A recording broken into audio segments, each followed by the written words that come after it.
Let me just go through my own notes if I forgot something else, and of course I did, because I love to make more boring announcements. I said we are a blockchain community. We have a website called cryptohubmalta.org. Go check it out.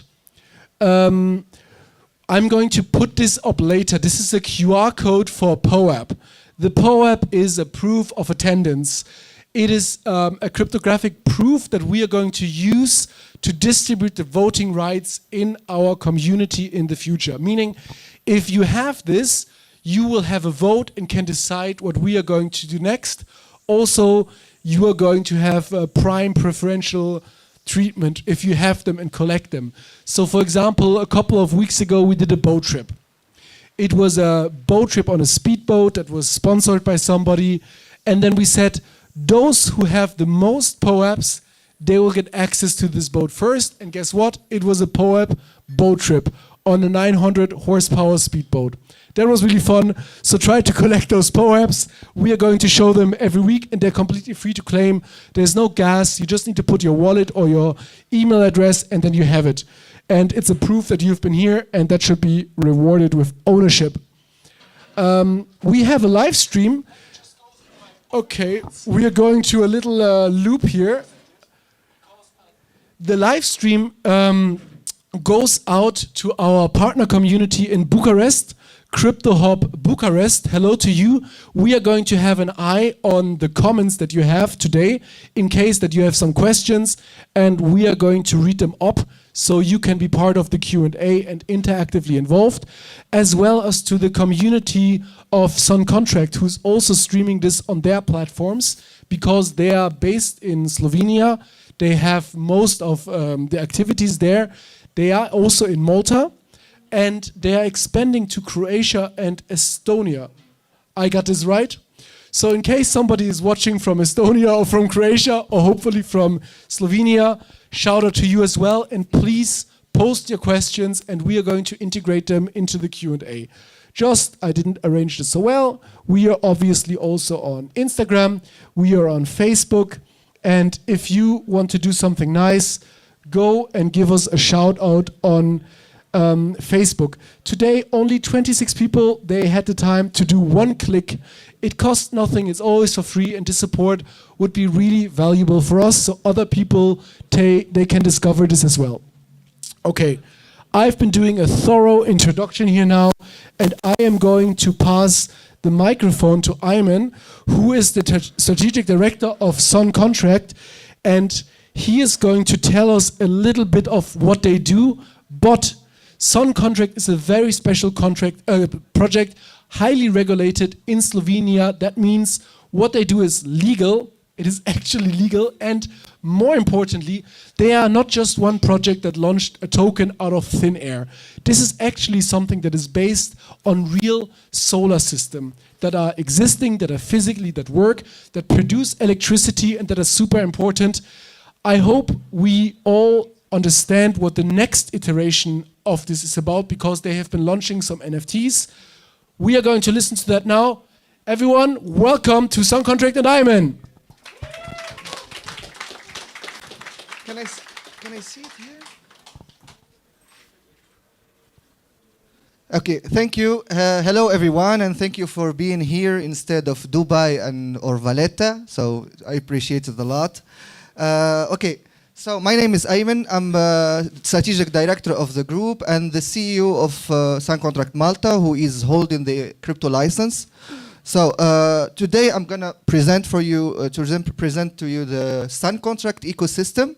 But first, before we go into this, I just wanted to make sure that everybody understands something: that we are not a crypto company pure player.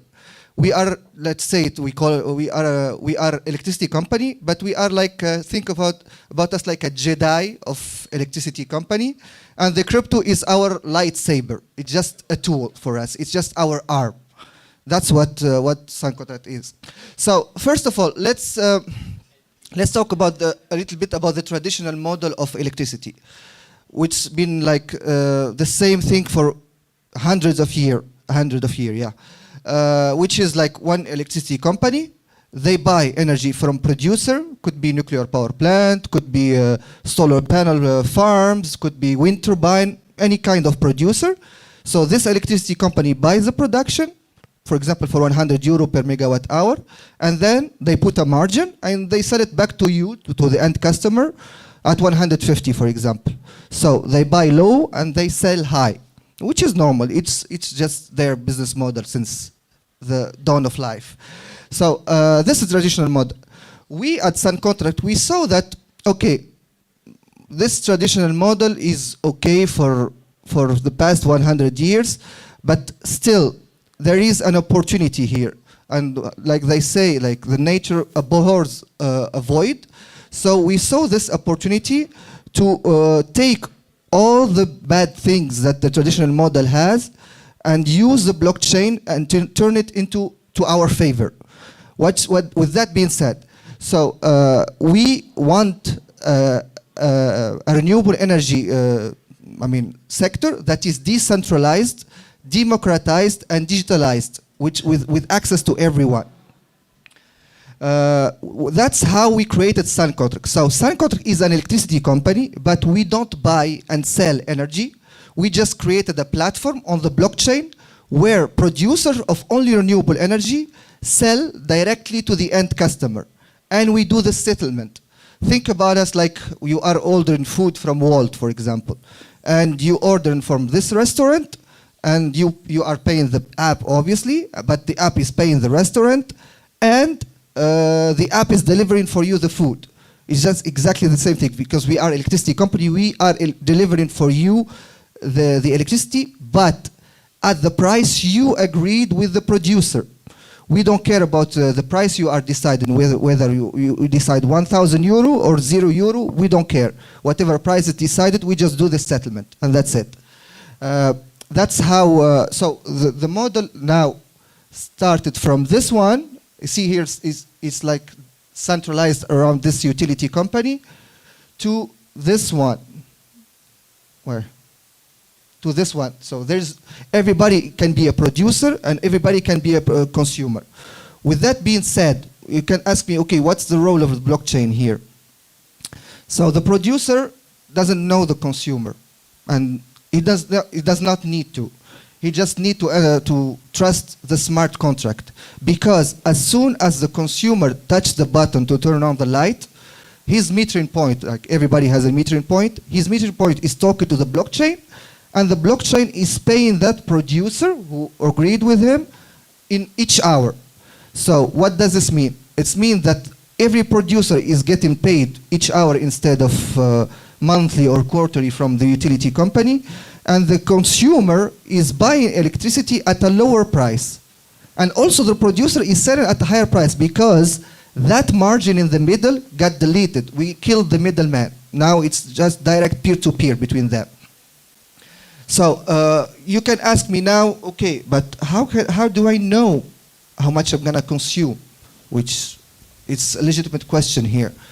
Well, this all peer-to-peer is just the tip of the iceberg, because below the surface we have an AI and machine learning system that studies your consumption behavior, and we know at 95% confidence how much you're going to consume for the next day, 2 days, up to 3 years in advance. And we give you the option.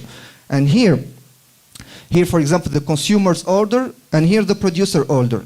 And the consumer can go to our platform and can say, okay, I want to cover my consumption for the next day or 2 or 3 years up, I don't know, like for 100 euros. And one of the producer will like his price, and boom, click on it, and that's it. He will be consuming that energy on that price. Or else, the producer, for example, you can say, okay, I will sell 100 megawatt hour, for example, at 100.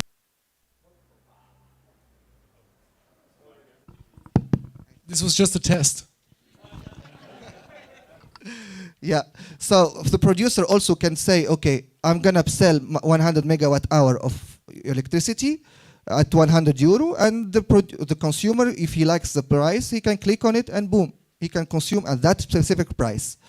We have in the ecosystem, in our ecosystem, some some like families or houses that installed solar panels on their roof. So since they installed solar panel on their roof, from our perspective, they are producers, and the excess, they can sell it and they decide the price. Or the majority of our ecosystem, which is like something we discovered, they are selling it, they giving it for free. Like they put 0.001 euro for tax purposes, and that's it. They giving it for free to their mother, to their sister.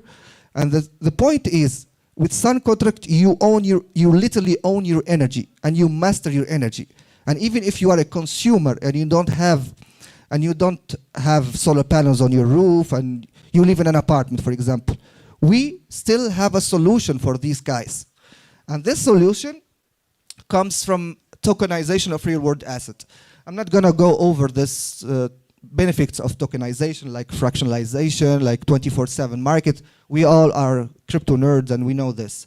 So I'm going to move to the next step. So the idea is this. We tokenize solar panels. So we are not tokenizing the asset that is generating the revenue. We are not tokenizing the revenue. So from legal perspective, it's different here, because if you tokenize the energy, you are a commodity. And this open like a whole lot of things from legal perspective. So we are tokenizing the asset that is generating the revenue. For example, we started the first farm.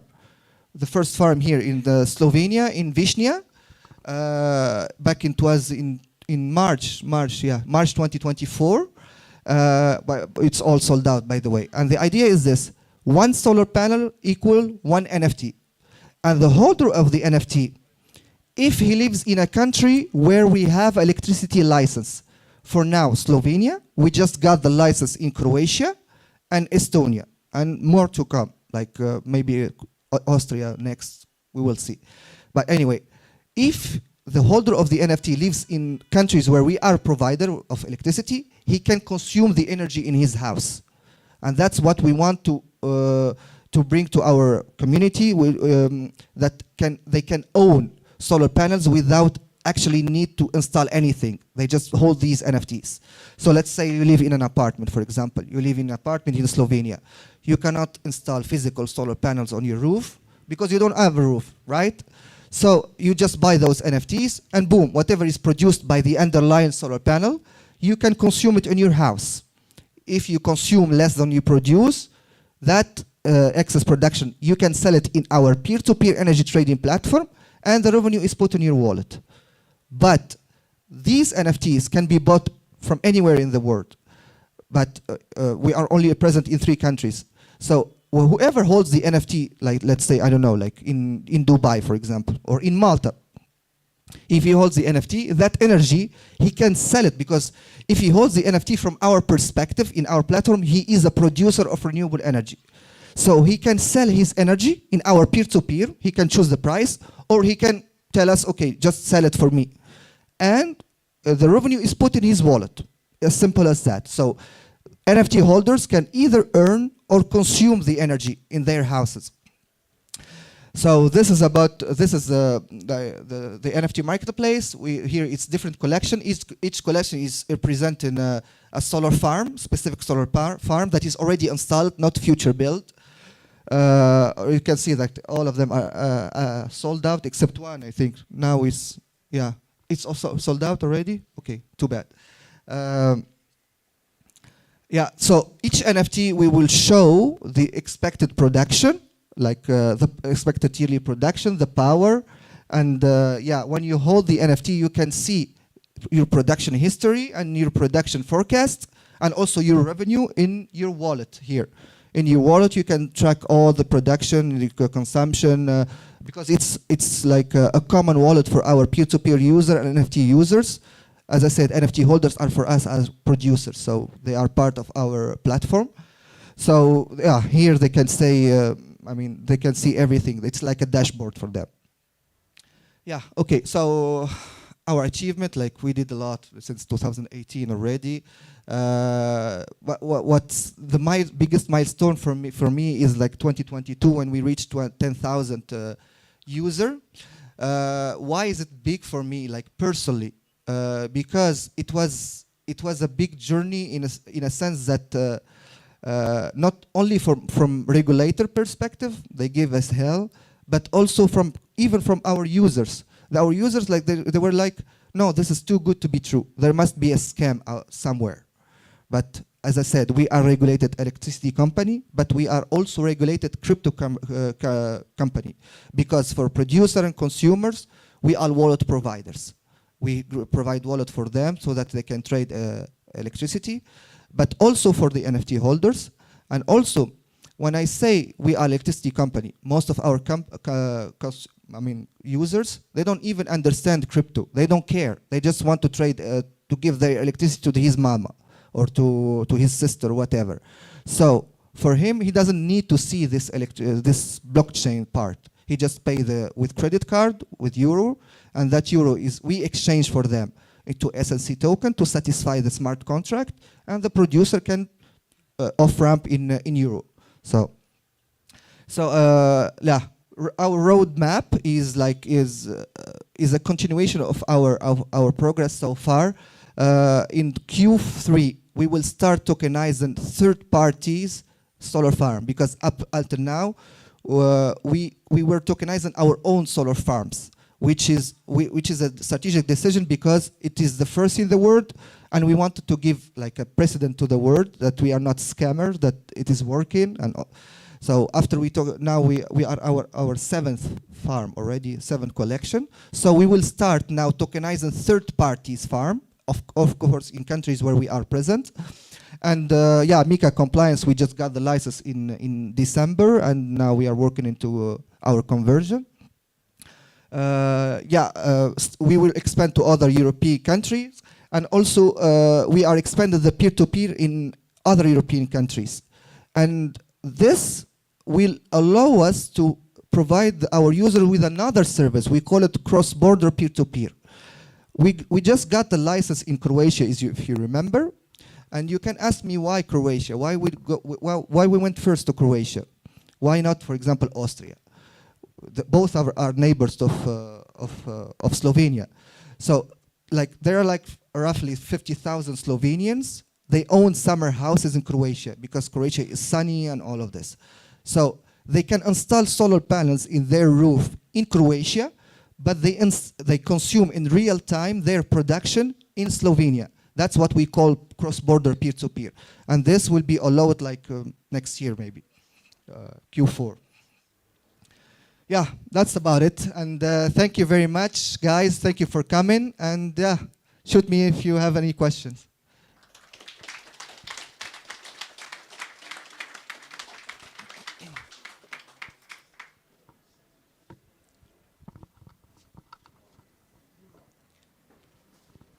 Yeah, sure.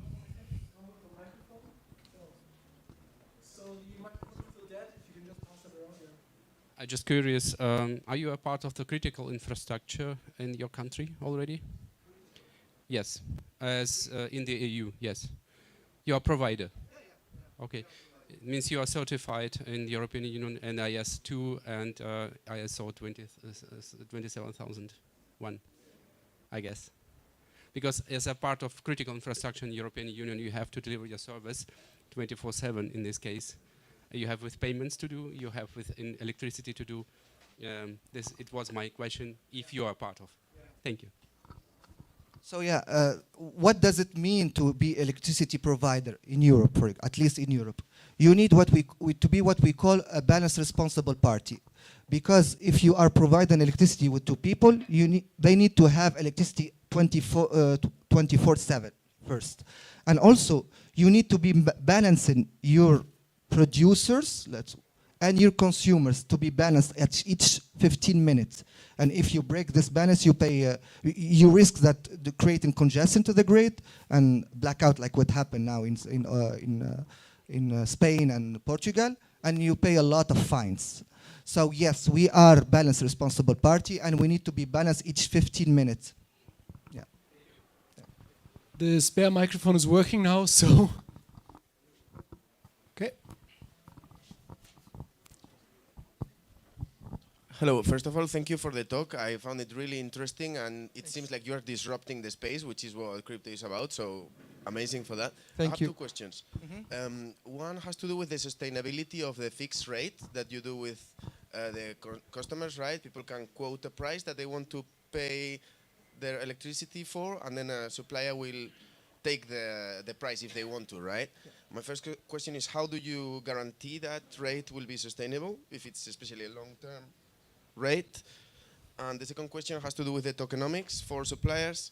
So are you paying in stablecoin or native token? And if it's native token, are you inflating the APR, or is it just organic APR as the profit brings you for the company? Thank you. Good question. Thank you very much. So, legally speaking, only licensed company can have a contract with a producer and a consumer. So that was the first step. So the producer, there is a contractual relationship with SunContract, and for the consumer, also the contractual relationship. What we are allowing them to decide is the price, because normally, think about it this way: electricity company will buy energy and they sell it, and it will sell it to the consumer. Think about it that we are buying the energy from that producer at the price he agreed with that consumer. We are electricity provider. We are providing the consumer with this electricity that we bought from that producer at that agreed price. Did I answer your question? Yeah, that makes sense, but how can you guarantee the rate will be sustainable in the long term? I mean, if there is a supply shock or something, you will have to find a different party to buy the electricity from, no? Okay, yeah, so good question also. So electricity is like a pool. It's not like there is a direct line between that producer and the consumer. Everybody is to pour into that pool, and like a bucket. And the consumer getting out of that bucket. So because we are balanced responsible party, we are also part of electricity exchanges. So let's say if this producer, for example, I don't know, something happened to him, he's not producing. That consumer is still buying, he still gets the electricity, he's not gonna shut down. He still gets the electricity, but it will not be at his producer, it will be at a spot price.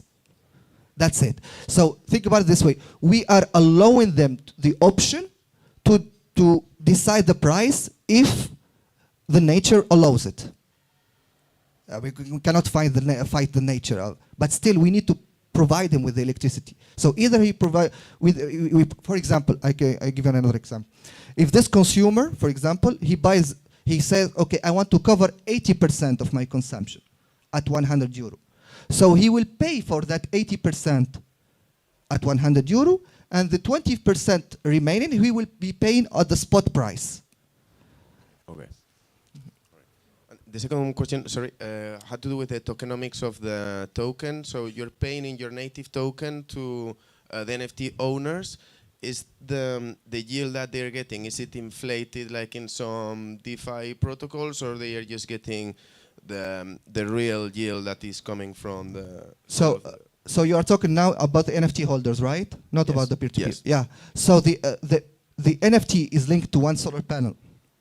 That solar panel is producing energy, and that energy is sold on the peer-to-peer. Whatever that price is, whatever that revenue is going to the NFT holder, because it is sold in our peer-to-peer energy trading platform with SNC token. Everybody is buying with SSC token. So whatever that SSC token is, it will be in the wallet of the NFT holder. We are not doing any like inflation or anything. And by the way, all the SSC token is in the market already. So we don't hold only the part of the SSC that is inside the platform for the trading of between producer and consumer. That will, I think it's like 40% of the total supply now is locked. Like it's like a TVL in our platform. Thank you. We have a question from the gentleman over there, but before that, I'm going to read out one of our online questions that came in, if that's all right. Yeah? Yeah. Iman? Yes, I'm going to take it. Good. How can community members participate in the governance of future developments? And this is, by the way, also relevant for CryptoOp and for the POAPs with the governance. So same question. Well, we are not a DAO. We are not a DAO. We are just a private company using crypto as a tool. So if he is asking about, okay, what can happen if I can buy the SNC token, what will happen to it?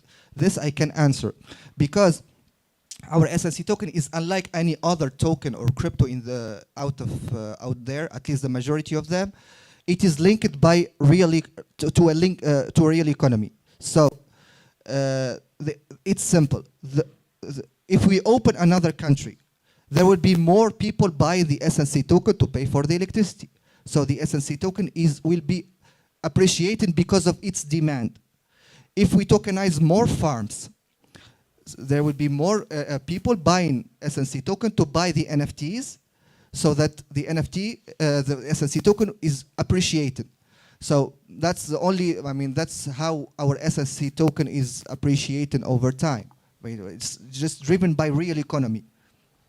Okay, but that would then be the balancing mechanism for the, so to say, participation in the community, by balancing and by interacting differently compared to the amount of solar panels to the SNC token.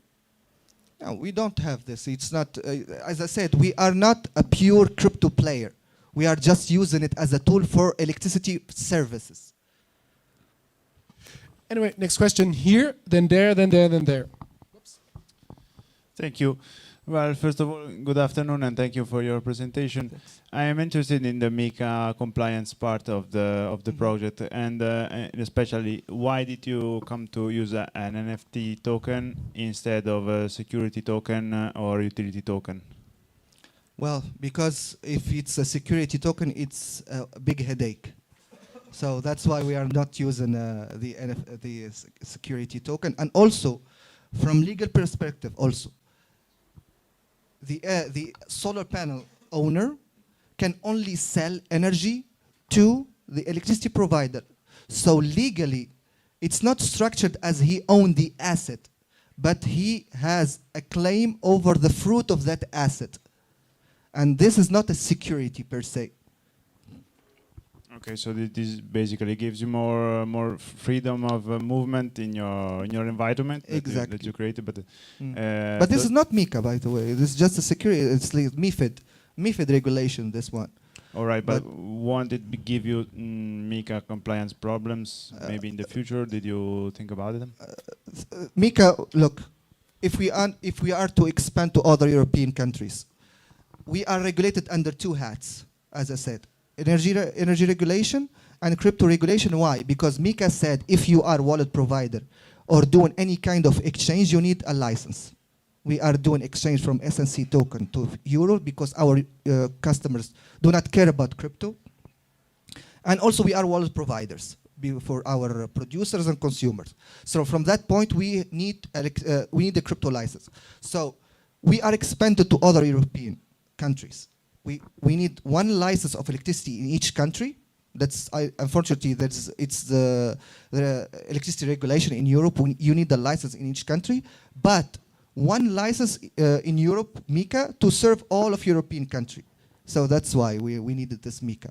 Yeah. Okay, so cost-wise, I guess it will be easier to get electricity selling license instead of then we will be just a normal electricity company. There's no peer-to-peer anymore. Fine. Thank you. Thanks. Next question over here. Hi.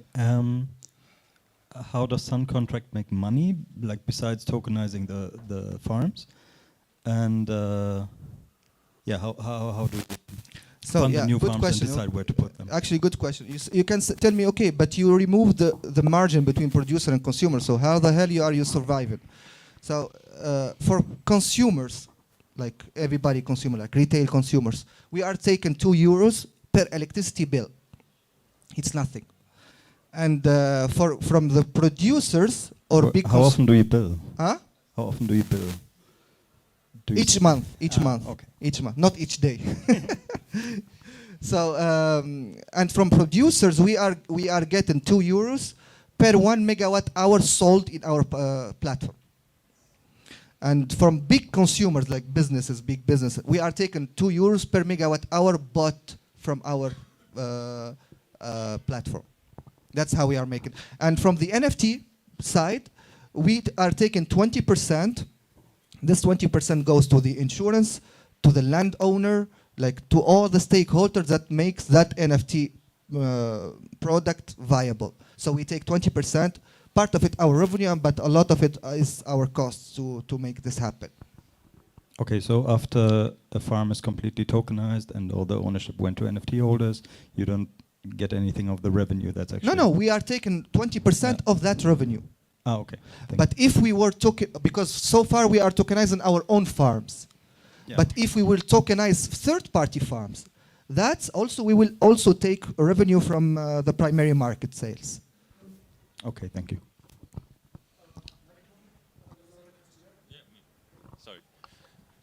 Thank you for your presentation. Actually, I have a question about stabilizing the electricity system, because stabilizing the electricity system, you're just selling the solar panels, or also the battery systems to stabilize the system, to save energy, and let's say solar energy is at the moment, as far as I informed, like sold less for 1 cent. Actually, that is very smart. That is very smart, because this is our next product. Because so far we are tokenizing solar panels. So the solar panels, whatever is produced during the day, gets sold, and the revenue is put in the wallet, or whatever is produced is consumed. We are now working on tokenizing a couple, like solar panel and a battery capacity storage. Battery farm. Yeah, but it's easier said than done, because if you fractionalize the battery, it might be a security. So we will think about a way so that the idea is this: instead of the solar panel, like the production of that solar panel is sold during the day when the prices are low, that production is stored during the day and sold at night when the prices are higher. So it will be a higher yield for NFT holders. Correct. Yeah. Sorry. When do you think it will be happening with the battery farms or battery saving or whatever? I think no later than the beginning of 2026. Okay, thank you. Beginning of 2026, it has to be done. Okay, I'm intervening again because there is a question from Bucharest this time, so I'm just going to read it up. How do you measure that the quantity bought was actually produced and pushed into the system? For the NFT or for the peer-to-peer? I think for the electricity. For the electricity. So how do you? If you hear us in Bucharest, please tell us what exactly you mean. But how do you measure that the quantity bought was actually produced and pushed into the system? Okay, first of all, every producer and every consumer has a metering point that is provided by the government, like official data provided by the government. We are reading that metering point, which is also, it reminded me also to a question about when we are like having the MiCA license about money laundering. Like they were like the MFSA, they were said, okay, but why do you need money laundering? Because you cannot do any money laundering. There is no transaction out of thin air. All the transactions are linked to electricity metering point that is providing us the data, and because of that data, there is a transaction on the blockchain. So how we are making sure that it's actually produced by the metering point. Thank you very much. I hope that clears up the question. I told them if they want to know better, they better clarify, and then they take it on Telegram. Then there was a question here. Okay, thank you so far. You told that your NFTs are sold out. Your NFT collections are sold out right now. I don't know which collection is sold out or which not. I think it's sold out now. Yeah, but I'm curious, how much does one cost, and what is the revenue? Okay. Over the years. Okay. It's a basic question. Good question. So the cost of one NFT, it depends on the power of that of the underlying solar panel. So far we issued NFTs for 100 euro, for 150 euro. We issued also for 300 euros per NFT. So it depends on the power of the solar panel. And the revenue, we cannot tell you, it's illegal for us to tell you, you are promised 20% revenue or whatever. Why? Because the revenue depends on two factors. One of them is the weather, because it's linked to the production, and also to the electricity prices. The electricity prices are variable. We don't know what will be the electricity prices next day or next hour, for example. So if we promise you a certain yield, we are in the breach of the law. We cannot promise you this. But what we can promise you is the expected production. Expected production, as I say. It's not certain production, but expected at 95% certainty. This we can legally, we can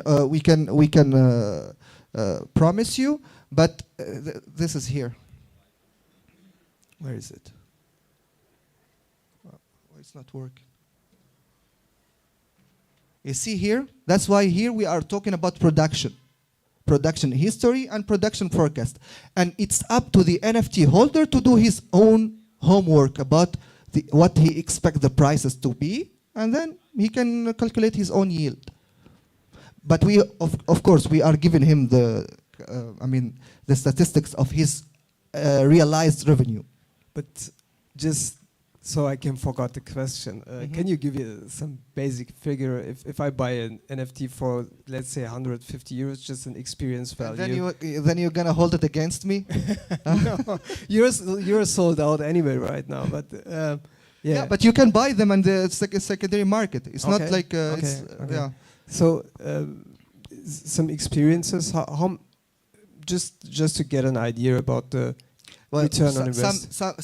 Some days, in some seasons, let's say we get 40%. Some season like 5%. Some season 10%. It really depends. It really depends. And we don't have a deep track record here. We are just launched exactly 1 year ago. And some of the farms we launched last couple of months. So there is no depth in it. Okay, I just feel like as a potential buyer, this would be the first question I have if I want to buy an NFT. Yeah, a potential buyer to earn. Yeah. But you have to keep in mind that 95% of our NFT holders, they just buy the NFT to consume the energy in the house. Oh, I see. Okay. A small portion of them, they are buying to earn. I mean, as I say, like 20%. 20% is minimum. Yeah. It's annual revenue on an NFT. Yeah. That's a good business. Yeah. Okay. Guys, please. But this is not a financial. I was about to say. Hold on. Stop making Iman uncomfortable. He doesn't want to go to jail. Please, don't make him say it. But it sounds like a good deal. Technically, totally feasible. Thank you for this update. Is there one or two very important last question? There's one important last question. We're going to take it, and then you can hammer him at the bar about these intimate questions. Here we go.